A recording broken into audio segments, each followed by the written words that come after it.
மிக்க அல்லாஹ்வின் நல்லடியார்களே, இந்த ஆண்டுடைய கடைசி ஹுதுபா தான் இந்த துல்ஹிஜ்ஜாவுடைய கடைசி வாரம். இது இஸ்லாமிய மாதத்துடைய கடைசி வாரமாக இருக்கிறது. இந்த ஆண்டு எங்களை விட்டும் சென்று இன்ஷா அல்லாஹ் அடுத்த வாரம் முஹர்ரம் புது வருடம் தொடங்க இருக்கின்றது. கண்ணியமிக்க சகோதரர்களே, எங்களுடைய வாழ்வில் ஆயுளில் ஒரு ஆண்டு முடிந்து விட்டது. இந்த வாரத்தோடு இந்த கிழமையோடு எங்களுடைய ஆயுளில் ஒரு ஆண்டு முடிந்து விட்டது. இந்த முடிந்த ஆண்டை எவ்வாறு கழித்தோம் என்று முஹாசபா செய்ய வேண்டும், சுய விசாரணை செய்ய வேண்டும். எங்களை உலகமோ உலகத்துடையவர்களோ எங்களை பராக்காக்கிவிடக்கூடாது. வரக்கூடிய ஆண்டு எந்தளவு சிறப்பான ஆண்டாக நாம் மாற்றிக்கொள்ள வேண்டும் என்பதை திட்டமிட வேண்டும். ஏனென்றால் சகோதரர்களே, தரப்படக்கூடிய ஆயுள் மிக குறுகியது. மிக கொஞ்ச கால வாழ்க்கையில் சிந்தனைகளை சுருக்க வேண்டும். தேவையில்லாத சிந்தனைகள் அனைத்தையும் இல்லாமலாக்கி அல்லாஹுவை எப்படி நெருங்குவது, அல்லாஹுடைய பொருத்தத்தை எப்படி அடைவது, உயர்ந்த ஜன்னத்துல் ஃபிர்தௌஸை எப்படி அடைவது என்ற சிந்தனை தான் ஒரு புத்திசாலியுடைய சிந்தனை சகோதரர்களே. ஆகவே தரப்பட்ட எங்களுடைய இந்த வாழ்க்கை மிக பெருமதியானது. அல்லாஹ் சுப்ஹானஹு வ தஆலா குர்ஆனில் வல் அஸ்ர், காலத்தின் மீது சத்தியமாக, காலம் மிக பெருமதியானது, காலத்துடைய ஒவ்வொரு வினாடியும் பெருமதியானது. அல்லாஹ் வல் ஃபஜ்ர், ஃபஜ்ர் நேரத்தின் மீது சத்தியமாக, வத்துஹா, முற்பகல் மீது சத்தியமாக. அல்லாஹ் சத்தியம் செய்து காலங்களில் சத்தியம் செய்திருக்கின்றார். ஏனென்றால் வாழ்க்கையில் ஒவ்வொரு நாளும், ஒவ்வொரு மணித்தியாலமும், ஒவ்வொரு வினாடியும் சகோதரர்களே பெருமதியானது. யாருக்கு? பெருமதியாக கழிக்கக்கூடியவர்களுக்கு. பெருமதியாக கழிக்கக்கூடியவர்களுக்கு ஒவ்வொரு வினாடியும் பெருமதியானது. அல்லாஹ் சுப்ஹானஹு வ தஆலா சாதனையாளர்களை குர்ஆனில் சொல்லியிருக்கின்றார். சாதித்தவர்கள் மற்றவர்களை பார்த்தவர்கள் அல்ல. உலகத்தில் சாதித்தவர்கள் யார் தெரியுமா? சாதனையாளர்கள் மற்றவனுக்கு பின்னால் திரிந்தவர்கள் அல்ல. அவன் என்ன செய்கிறான், இவன் என்ன செய்கிறான். சகோதரர்களே, ஒரு நாள் வரும், அந்த நாளில் யோசிப்போம், எனது ஆயுள் முடிந்து விட்டதே. உதாரணமாக 100 ஆண்டுகள் வையுங்கள், 90 ஆண்டுகள், 80 ஆண்டுகள். ஆயுள் முடிந்ததற்கு பிறகு சிந்தித்து பிரயோஜனம் கிடையாது. ஸல்லல்லாஹு அலைஹி வஸல்லம் சொன்னார்கள், புத்திசாலி யார் தெரியுமா? மன் தால உம்ருஹு வ ஹஸுன அமலுஹு, யாருடைய ஆயுள் நீளமாகி அமல் அழகானது. நீண்ட ஆயுள் கொடுக்கப்பட்டார், அதோடு அழகான அமல். நீண்ட ஆயுள் கொடுக்கப்பட்டார், சொத்துக்களை வாங்கினார், செல்வங்களை சேர்த்தார் என்று நபி அவர்கள் சொல்லவில்லை. நீண்ட ஆயுள் தர வேண்டும், அல்லாஹ்விடம் துஆ கேட்க வேண்டும். எதற்காக? ஹஸுன அமலு, அழகான அமல் செய்யும். இந்த ஆண்டு முடிய போகிறது சகோதரர்களே, அடுத்த ஆண்டு வரப்போகிறது. என்னுடைய இப்பொழுது 45வது வயது என்று வையுங்கள். எனக்கு இப்பொழுது 50 வயது, எனக்கு தற்பொழுது 60 வயது, 34 வயது. இன்னும் எத்தனை நாட்கள் மீதமாக இருக்கிறது வாழ்க்கையில் என்று தெரியாது. அல்லாஹ் ஆதம் அலைஹிஸ்ஸலாத்துக்கு 1000 ஆண்டுகள் வாழும் பாக்கியத்தை கொடுத்தார். ஆதம் அலைஹிஸ்ஸலாம் ஒரு சாதனையாளரா இல்லையா? உலகத்தில் சாதித்ததால் தான் அல்லாஹ் ஆதம் அலைஹிஸ்ஸலாத்துடைய பேரை குர்ஆன்ல குறிப்பிட்டிருக்கிறார். ஆதம் அலைஹிஸ்ஸலாத்துடைய 940 அல்லது 60 வயதில் மலக்குல் மௌத் வந்துட்டாங்க உயிர் எடுக்கிறது.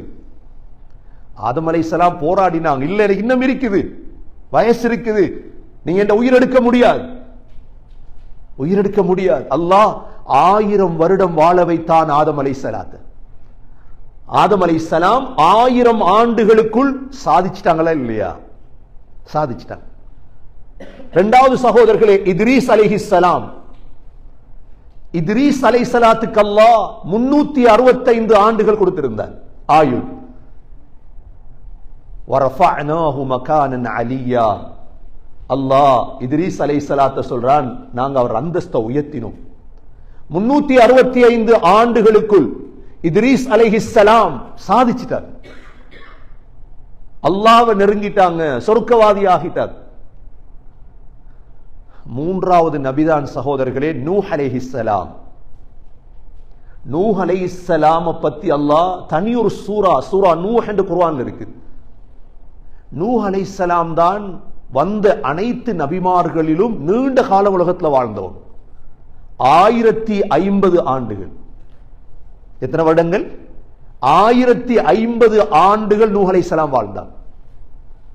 இந்த 1050 ஆண்டுகளில் 950 ஆண்டுகளை சமூகத்துக்கு கொடுத்தார். அல்லாஹ் நூஹ் அலைஹிஸ்ஸலாத்தை சாதனையாளராக அல்லாஹ் ஆக்கினார். அடுத்த நபிதான் சகோதரர்களே ஹூத் அலைஹிஸ்ஸலாம். ஹூத் அலைஹிஸ்ஸலாத்துக்கு அல்லாஹ் கொடுத்த ஆயுள் 464 ஆண்டுகள். 464 ஆண்டுகள் ஹூத் அலைஹிஸ்ஸலாம் சமூகத்துக்காக பாடுபட்டு உலகத்தில் ஒரு சாதனை நிலைநாட்டினார்கள். ஒவ்வொரு நபிமார்களுடைய ஆயுளையும் பார்க்கும் பொழுது நாங்க யோசிக்கணும், நாங்க என்ன செஞ்சிருக்கிறோம் இதுவரைக்கும். கடந்த காலம் கடந்தது சகோதரர்களே, இனி அது மீண்டு வராது. இனி எதிர்காலத்தை பற்றி நான் யோசிக்க வேண்டும். நான் குர்ஆனுக்கு என்ன செய்திருக்கிறேன், என்ற தொழுகை, என்ற நோன்பு, என்ற ஜகாத், என்ற ஹஜ், என்ற இஸ்லாமிய காரியங்கள். அடுத்த நபிதான் ஹஜ்ரத் சாலிஹ் அலைஹிஸ்ஸலாம். சாலிஹ் அலைஹிஸ்ஸலாத்துக்கு அல்லாஹ் 250 ஆண்டுகள் ஆயுள் கொடுத்திருந்தார். சாலிஹ் அலைஹிஸ்ஸலாம் 280 ஆண்டுகள் உலகத்தில் சாதனை செய்து வெற்றி அடைஞ்சிட்டாங்க. இல்லைன்னு அல்லாஹ் குர்ஆன்ல புகழ்ந்து பேசியிருக்க மாட்டான். இதே நேரம் ஃபிரௌன் நீண்ட காலம் வாழ்ந்தவன், அவன் அல்லாஹ் புகழ இல்லையே. ஃபிரௌன் நீண்ட ஆயுள், ஃபிரௌனிடம் நீண்ட சொத்துகள், அதிகமான சொத்துகள். அல்லாஹ் குர்ஆன்ல எங்கேயும் ஃபிரௌனை புகழ இல்லை. ஏன்? கொடுக்கப்பட்ட ஆயுளை வைத்து அவர்கள் வாழ்க்கையில் சாதிக்கவில்லை. அடுத்த நபிதான் சகோதரர்களே இப்ராஹிம் அலைஹிஸ்ஸலாம். இப்ராஹிம் அலைஹிஸ்ஸலாத்துக்கு அல்லாஹ் கொடுத்த ஆயுள் 175 ஆண்டுகள். 175 ஆண்டுகளில் இப்ராஹிம் அலைஹிஸ்ஸலாம் காபத்துல்லாவை கட்டி, மஸ்ஜிதுல் அக்ஸாவை கட்டி, உலகத்தில் பெரும் ஒரு சாதனை நிலைநாட்டிட்டு வஃபாத் ஆயிட்டார். ஹஸ்ரத் இப்ராஹிம் அலைஹிஸ்ஸலாம் அவங்களுடைய காலத்திலே வாழ்ந்த அவருடைய சாச்சாவுடைய மகன் தான் லூத் அலைஹிஸ்ஸலாம். லூத் அலைஹிஸ்ஸலாம் அவர்களுக்கும் அல்லாஹ் அதே ஆயுளை கொடுத்திருந்தார், 175 ஆண்டுகள். லூத் அலைஹிஸ்ஸலாம் 175 ஆண்டுகள் செய்த சாதனை சத்தூம் நகரத்திலே, ஜோர்தானிலே சாதித்தார்கள். அல்லாஹ் ஹஜ்ரத் லூத் அலைஹிஸ்ஸலாத்தையும் குர்ஆன்ல சொல்லியிருக்கிறார். அடுத்த நபிதான் சகோதரர்களே ஹஜ்ரத் இஸ்மாயில் அலைஹிஸ்ஸலாம். ஹஜ்ரத் இஸ்மாயில் அலைஹிஸ்ஸலாத்துக்கு அல்லாஹ் 137 ஆண்டுகள் கொடுத்திருந்தார் ஆயுள். ஹஜ்ரத் இஸ்மாயில் அலைஹிஸ்ஸலாம் 137 ஆண்டுகளில் எவ்வளவு சோதனைகள், எவ்வளவு பிரச்சனைகள் வந்திருக்கும். சோதனை இல்லாம வாழ்க்கை இல்லை, பிரச்சனை இல்லாம. ஹஜ்ரத் இஸ்மாயில் அலைஹிஸ்ஸலாத்துடைய மனைவி டிவோர்ஸ், தலாக்காக்கப்பட்டது. நீ நினைக்க கூடாது 1000 வருஷம், 200 வருடம், 300 வருடம் வாழ்ந்த நபிமார்களுக்கு சாப்பாட்டு பிரச்சனை, குடும்ப பிரச்சனை, விரோதிகளுடைய பிரச்சனை, எல்லா பிரச்சனைகளுக்கு மத்தியில தான் அவர்கள் சாதித்தார்கள். ஹஜ்ரத் இஸ்மாயில் அலைஹிஸ்ஸலாம் 137 ஆண்டுகள். அடுத்தது சகோதரர்களே ஹஜ்ரத் யாக்கூப் அலைஹிஸ்ஸலாம். ஹஜ்ரத் யாக்கூப் அலைஹிஸ்ஸலாத்துக்கு அல்லாஹ் கொடுத்திருந்தது 147 ஆண்டுகள். 147 ஆண்டுகளில் யாக்கூப் அலைஹிஸ்ஸலாம் உலகத்தில் சாதனை நிலைநாட்டினார்கள். இவ்வளவு நபிமார்களை பாருங்க. இன்ஷா அல்லாஹ் அடுத்த குத்துபாவில் அடுத்த நபிமார்களுடைய ஆயுளை பார்ப்போம். ஆதம் அலைஹிஸ்ஸலாம் தொடக்கம், இத்ரீஸ் அலைஹிஸ்ஸலாம், நூஹ் அலைஹிஸ்ஸலாம், ஹஜ்ரத் சாலிஹ் அலைஹிஸ்ஸலாம், ஹஜ்ரத் ஹூத் அலைஹிஸ்ஸலாம், ஹஜ்ரத் இப்ராஹிம் அலைஹிஸ்ஸலாம், ஹஜ்ரத் லூத் அலைஹிஸ்ஸலாம், ஹஜ்ரத் இஸ்மாயில் அலைஹிஸ்ஸலாம், ஹஜ்ரத் இஸ்ஹாக் அலைஹிஸ்ஸலாம், ஹஜ்ரத் யாக்கூப் அலைஹிஸ்ஸலாம் தங்களுடைய வாழ்நாளை பெருமதியாக்கினார்கள். கண்ணியமிக்க சகோதரர்களே, எங்கட வாழ்க்கையில் இப்ப 50 வருஷம் போயிட்டு, 40 வருடம் போய்விட்டது, 30 வருடம் போய்விட்டது. என்ன செய்திருக்கிறோம்? என்ன செய்திருக்கிறோம்? தன்னுடைய அமல், தன்னுடைய சமூகம், குடும்பம். நானும் ஒரு சாதனையாளரா வருவேனா அல்லது தோற்றவனாகுவேனா? சகோதரர்களே, இதை சிந்திக்கக்கூடிய கட்டம் தான் இந்த வருடம் முடியக்கூடிய இந்த கட்டம். கணக்குகளை பார்க்கிறோம். பேங்க்ல எவ்வளவு அக்கவுண்ட், கனடாக்கு வந்து 5 வருடம் எவ்வளவு சம்பாதித்திருக்கிறேன், 10 வருடம் சம்பாதிச்சது என்ன? பாருங்க, காசை விட பெருமைதான் எங்களுடைய ஆயுள், எங்களுடைய வயது. அதிலும் ஆரோக்கியம் ஆக முக்கியம். ஸல்லல்லாஹு அலைஹி வஸல்லம் சொன்னார்கள், நிஅமதான் மக்பூனுன் ஃபீஹிமா கஸீரும் மினன் நாஸ். 2 நிஅமத்துகள் இருக்கிறது, மக்கள் மறந்து வாழ்கிறார்கள். முதலாவது அஸ்ஸிஹா, ஆரோக்கியம்.